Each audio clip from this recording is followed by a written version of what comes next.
এবং সিদ্ধান্ত গ্রহণ করা এটা সময়ের অপরিহার্য একটি দাবি এবং অপরিহার্য একটা প্রয়োজনীয় বিষয়। আমি খুলনা বিভাগীয় কওমি মাদ্রাসার নেতৃবৃন্দ এবং বিশেষ করে ঝিনাইদহ জেলার যারা দায়িত্বশীল রয়েছেন তারা এই বিষয়টার প্রতি বিশেষভাবে মনোযোগী হবেন এবং আমাদের এই কওমি শিক্ষা ব্যবস্থাকে আমরা জাতীয়ভাবে আরো বলিষ্ঠ আরো ঐক্যবদ্ধ করার জন্য আমাদের যে জাতীয় board বেফাকুল Madarisil Arabia Bangladesh, বেফাকুল Madarisil Arabia বাংলাদেশের হাতকে আমরা শক্তিশালী করব এবং বেফাকের ঊর্ধ্বে সারা দেশের আরো বেফাকের সাথে আরো 5 বোর্ড মিলিয়ে মোট 6 বোর্ডের ঐক্যবদ্ধ প্ল্যাটফর্ম আল হাইয়াতুল উলিয়া লিল জামিআতিল কওমিয়া বাংলাদেশের মাধ্যমে গোটা দেশের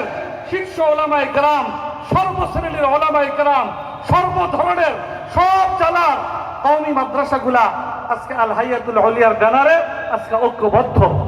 এই ঐক্যবদ্ধ প্ল্যাটফর্মটাকে মজবুত রাখা, এটাকে শক্তিশালী করা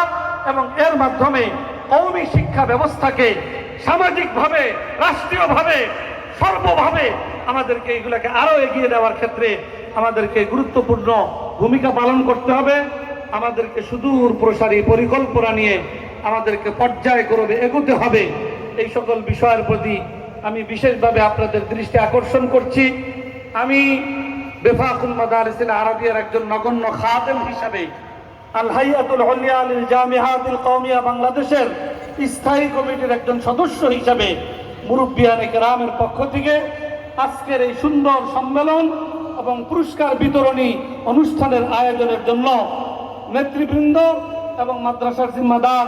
এবং আমাদের কৃতি ছাত্রদেরকে আমি আন্তরিক মোবারকবাদ জানাচ্ছি, ধন্যবাদ জানাচ্ছি, শুকরিয়া জ্ঞাপন করছি এবং আগামী দিনে ঝিনাইদহ জেলায় কওমি মাদ্রাসার অগ্রযাত্রাকে আরো কিভাবে শানিত করা যায়, আরো কিভাবে এগিয়ে নেওয়া যায়, লেখাপড়ার মান আরো কিভাবে ভালো করা যায় এবং কওমি মাদ্রাসার লেখাপড়ার আসল যে মাকসাদ প্রতিটা ছাত্রকে তার লেখাপড়া অনুযায়ী তার জীবনকে গড়ে তোলা, সেই বিষয়ের প্রতি আরো কিভাবে দৃষ্টি নিবদ্ধ করা যায়, এই বিষয়গুলোর প্রতি আপনাদেরকে বিশেষভাবে দৃষ্টি আকর্ষণ করে এবং আজকের এই সুন্দর সম্মেলনের আয়োজনের জন্য আবারও মোবারকবাদ এবং ধন্যবাদ জানিয়ে আমি আমার আলোচনার দীর্ঘায়ু করছি না। অত্যন্ত গরম, শ্রোতাদের মধ্যেও একটা বিক্ষিপ্ততা পরিলক্ষিত হচ্ছে এবং এখানে মুরব্বিয়ানে কেরামেরও কষ্ট হচ্ছে। এই জন্য আমি আপনাদেরকে আন্তরিক মোবারকবাদ জানিয়ে এবং এই সম্মেলনে আমাকে অংশগ্রহণের সুযোগ করে দেওয়ার জন্য মুরব্বিয়ানে কেরামের প্রতি শুকরিয়া জ্ঞাপন করে আগামী দিনে